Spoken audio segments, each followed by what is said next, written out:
Hello everyone, I am Bets Golden. Thank you so much for joining me today on my channel. I am super excited that you are here today because we are going to dive into 4 of the most popular, well-known mists and sprays on the market.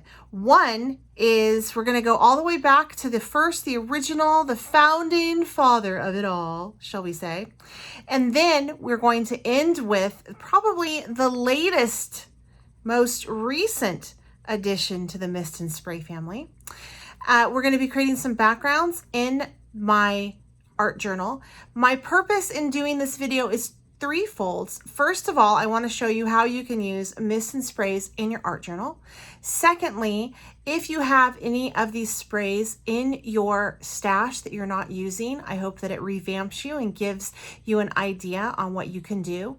And then thirdly, if you don't have any of these sprays and mists and you feel overwhelmed by what's on the market, hopefully this will help you make a decision as to where you want to buy and invest your hard-earned money so you can get the most bang for your buck. If you haven't subscribed to my channel, I hope that you consider doing so. Make sure you click that little bell as well. And if you have any questions or comments throughout the video, please let me know down below. Also give this video a like and please feel free to share it with anyone you think might benefit from it. Let's get down to the craft table. I'm working today out of the Delusions Flip It art journal, and though you can use it long way like this, it actually is intended to be flipped over like this and then worked on like so. However, for this demo, I'm going to go ahead and just move it like this. I'm going to find a clear piece of paper, or a clear sheet, I should say. I'm still playing in this one. We'll go with this one right here. And I'm actually going to create some backgrounds today with mists. And the mists that I'm going to be using are 4 different brands. They do 4 different things so you can get a good idea. I also have some stencils that I'm going to be pulling in. One thing that you want to keep in mind with your stencils and when you're using a mist, especially in your art journal, is that you want the stencil to be roughly larger than your page, because when you spray, if it sprays on the edge, that is going to leave a line and it's going to look weird. This one is super questionable. Like, I'm probably not going to use this one because it's just too small for this particular book. And then, so I have this mermaid one that I'm going to use, and then I have this arrow one that I'm going to use. Both of these are from Ranger.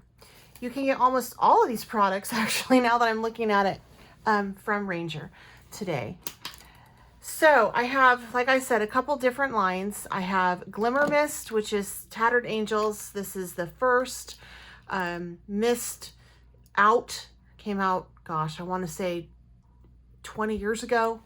And then next up, I have the Delusions line. And these are, I don't have the shimmer ones. I don't have the micro ones. I just have the regular ones like this that are the pure color. I really like these. And then we have the Distress Oxide sprays. These are fabulous. They blend and they also don't blend depending on if they're set. They leave kind of a chalky finish and they react with water. The Dilutions ink sprays do too, but these really do. So these are fabulous. And then last but not least, we have something newer to the market, which is the Dina Wakley Media Gloss sprays.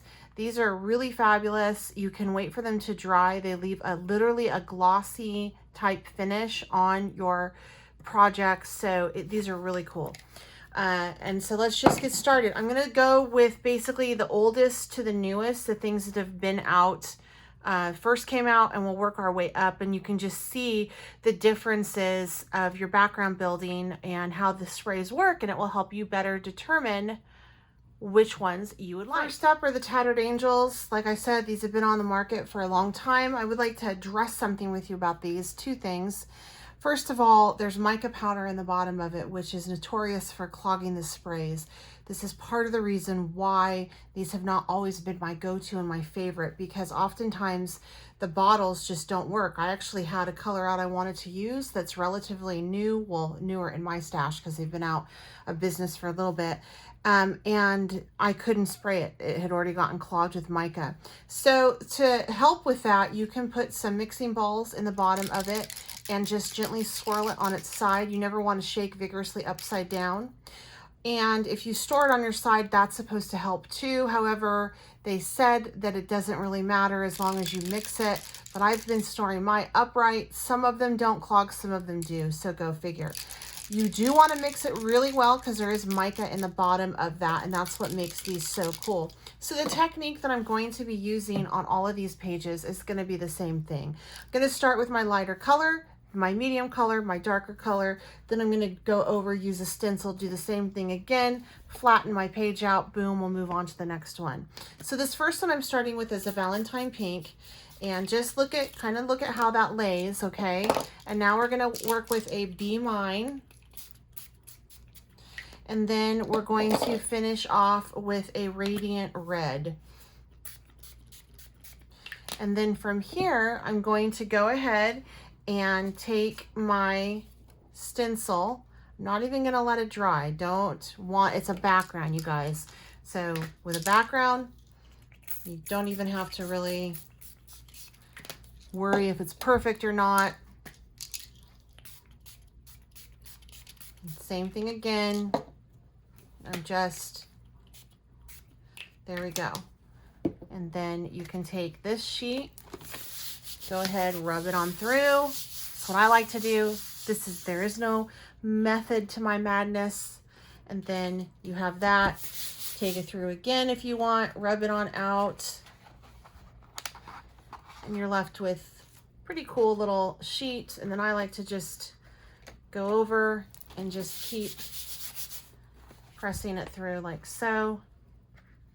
And then there you go. So that is what a glimmer misted background by Tattered Angels looks like. This is if you're interested in this product, you're gonna want to try like eBay or maybe Amazon. Maybe your big box store still have them. Like I said, this is the original mist that was first came out. They have changed the formula and whatnot, but it's hard to find now because they have gone out of business. I know they've been bought, but I don't know what that means. So this is for if you have it in your stash, this is kind of how you can use it, one way you can use it. And it's not what I would recommend for art journaling with the kind that I do. It's not my favorite mist. There's some out there that are better, and we will get into that in a minute. Dilutions has been out for some time. This is actually how I learned how to use sprays in my art journal. Go over and check out Dilutions channel and Ranger. They also have some things on scrapbook.com, YouTube, extensive on this line. This is a really wonderful line. As far as mists go, this has to be my favorite to use in my art journal. And the reason is because they are consistently good. I don't really have much of an issue with the nozzles ever not working. I don't have to shake the heck out of them like I do with the Tattered Angel ones, because in these particular ones, there's no mica, so they don't really clog, and their necks don't really ever leak. So I really appreciate that. All right, so I'm going just to be creating this one with the mermaid tail, and I'm going to be using this fresh lime and this polished jade, and then also this London blue. I know that these colors can blend well together, so that is why I have opted to use these. And then I'm just going to take and just smash that out like so. Oh, if I didn't mention before, when you do these, always, always, always, always, always wear an apron because you'll get mist everywhere. And if you have like a splat box, you probably want to utilize that as well. So I'm just putting down a little bit more coverage here. And then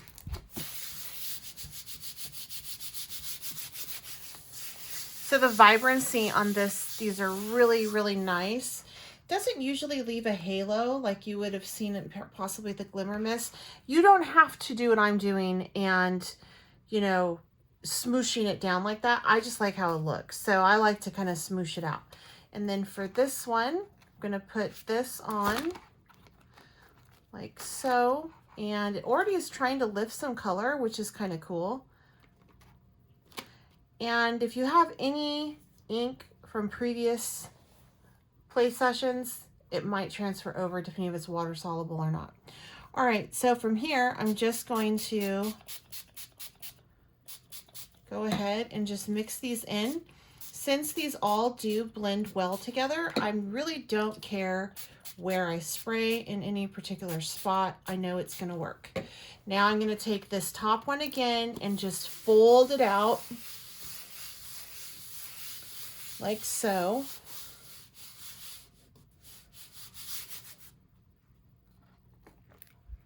And voila, and voila. So fun. I do need to let this dry. I'm going to go clean up my station and then we will move on to the next ink. Up next are the Distress Oxide sprays. Now the reason why these were created, I think actually were to be able to create backgrounds quickly and with efficiency, really. I do not like to use ink to create backgrounds in my journal just because it takes forever to blend it out.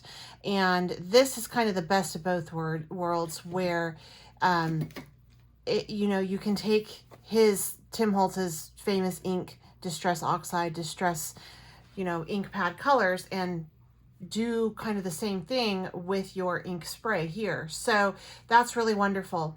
I don't have a problem with these clogging. You do want to go ahead and just give them a nice swirl. One of the issues with trying to shake them vigorously is that the neck can leak. He even says that, but I don't care really. So I'm going to be just doing a palette of like some purples and a pink here. I'm doing picked raspberry, seedless preserve, and then wilted violet. And again, I'm just going to start off with that same type technique. With his, you can use water to have some water reaction with it, which is kind of cool. But you don't have to. You could totally set it and it would be fine. But what's neat about these is once they dry, they don't blend anymore. So I kind of like that. So I just like to go over and really saturate the heck out of it. And then if you want to throw some water on to get it to move, you can. I'll throw, usually I don't. I like it to set up like this because I like the less chalky, but if you want to make it move around and do all that fun blending stuff, you can.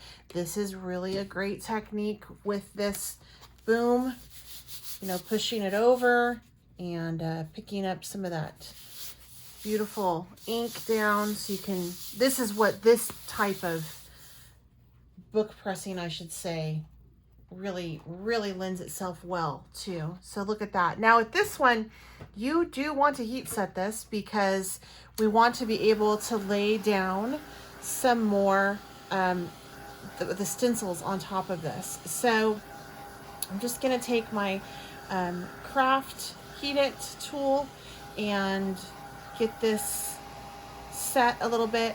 You can use an embossing gun with it. However, the embossing gun will blow your droplets around. And if you want that, that's cool. But if you don't, you probably want to pass. And as you can tell, you can see some of that chalky effect of where my water interacted with my Distress Oxide. So that's kind of cool. All right, I'm going to go ahead, and with this, you don't necessarily have to have it all perfectly dry. You can, you know, pick up with a towel or whatever. With this, I'm going to use these arrows again, and I'm just going to lay out some more color. So I can go ahead and put pink over that dark right there. And then I can do like right here, some of that. And then that was the wilted violet. And then this is the seedless preserve down like this. And then again, I am going to take and just smoosh this out to create a negative positive image for my background. And the cool thing is, you guys, if you don't like the background when it's done, it's okay. It is just a background. You're going to be layering other things on it, and it's not even going to matter. So that is how those work. It's pretty freaking cool. And once this dries, you know, you'll be able to still see those arrows. And like I said, if you wanted to get it to move around, more of a chalky effect, you would go ahead and throw some more water on top of it.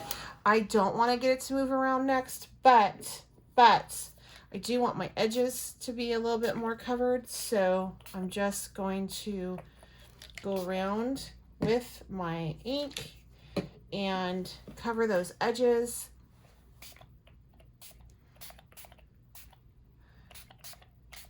And then I'm just gonna, you know, go ahead and smoosh it out again. Get some wilted violet there, like so. Smoosh that out. And there we go. My background is complete. I think it looks really cool. And we will move on to the next one. Up next are the Glossy Accents, or the Glossy Sprays, I should say, not Glossy Accents, though there is a product called that too, which you can ironically find on Ranger. I'm not trying to be a Ranger commercial today. I just really like their inks and their sprays and their books. So anyway, these are brand new on the market. They just came out in 2020, and they are the Glossy Sprays. They're actually glossy acrylic sprays. So they are acrylic paint. These babies are fantastic. I really am enjoying using these. I'm pulling them out more and more than I had imagined. Now with this one, since I have the white, I'm going to save this actually for last. So I'm going to work with the lemon and also this ocean. And I am combining a warm and a cool, which you don't really see me do much. But since this is an acrylic, I know that I can do that and it's going to be okay. I do want to adjust my camera a little bit because I don't like that it's sitting so low. There we go. Well, there we go. Okay. So the first one I'm going to put down is just some lemon. You do want to give it a nice shake. And then I'm going to put down some ocean. Now, since this is an acrylic, you want to be a little bit careful if you're going to smoosh your pages together because, well, it can like glue. So just be careful with that. And then I'm just going to add in some of that white. And again, smooshing it out. Like so. Gotta find it again. There it is. And see, it's already starting to kind of stick. So, real careful when you do the smooshing. I am going to take and just heat set it a little because once you heat set it, since in acrylic, it's a plastic, it will not move anymore after this. So we can continue to layer color on. I'm going to actually do that whole step again because I do want it to be a little bit more vibrant. So I'm putting the yellow down first. And then I'm going to put this ocean down over up here. Like so. That is so pretty. Isn't it pretty? I love that. And then I'm going to just take this sheet of paper once again. And you see I'm pulling some color because my hands, I don't care. It's a background. It's okay. It's an art journal page. Really, really love that. Let me get this one. Background is so pretty. I would be content with it just like this. That this is so workable at this point. But I am going to go ahead and just throw on this stencil. This is when I can really start to use the white glossy accents as well as the other two colors because it's going to layer really nicely over this. So what I'm going to do is actually over here, I'm going to start with the yellow. And you know, I am very generous with it. And then down here, I'm going to do some blue, the ocean, I should say. And then just kind of everywhere, I'm going to spray some of that, this white.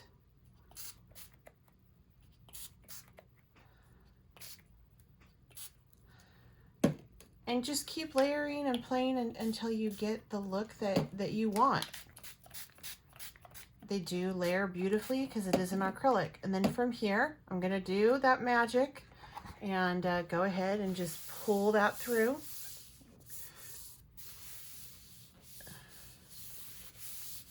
My fingers are getting all up in it. Don't be afraid to get dirty. Just have an apron on for your clothes if you care about them. All right, and then voila, that is so cool. So from here, it's going to dry, and as it dries, it's going to keep that gorgeous look to it. I really love how these glossy sprays work. I don't know, they're just so cool because you can layer them on. They stay vibrant, they stay true, they do dry like a plastic, and they're just so much fun. All right, let's come back for a wrap up and we can look over these pages more in detail, and then you can decide which one is your best bet. Please excuse the wobbliness of this camera, but I really wanted you to be able to see the end results of all of these backgrounds that were created. This is the Glimmer Mist one, and this one, you know, you're going to get a shimmer to it that's really, really pretty. So that's the benefit of this one. And then next up is the Dilutions one. Dilutions has a beautiful, vibrant color. It is probably one of the favorites on the market, I would say. One of the most well-known. There is a shimmer in some of the Dilutions. However, there's just the vibrant pigment, which is what this one is. So this is what the Dilutions one looks like. And then after this, we have the Distress Oxides. And the Distress Oxides dry almost to a chalky finish depending on how much water you add to them. You can go ahead, layer the color on for mixability, or you can dry it and then layer more color on, and that bottom color will be able to shine through. So if that's what you're looking for, Distress Oxide is a really nice option for you. And then last but not least, the newest to the market, the new player in town, is definitely the Dina Wakley Gloss Sprays. These are acrylic sprays, so they dry to a plastic. They are glossy. They do layer on top of each other, really beautiful, and they also have a nice vibrancy to them. I certainly hope you guys found this video beneficial, and it will help you either use what you have in your stash or help you make a decision on what is in your best interest to purchase. If you're interested in any of the products, I do have an affiliated link down below that you can check out where you can find all of these, except for perhaps the Tattered Angels. If I find a link for that, I will provide it. However, you might want to check with your local big box craft store for that as well. Until next time, I'm Bets Golden. Happy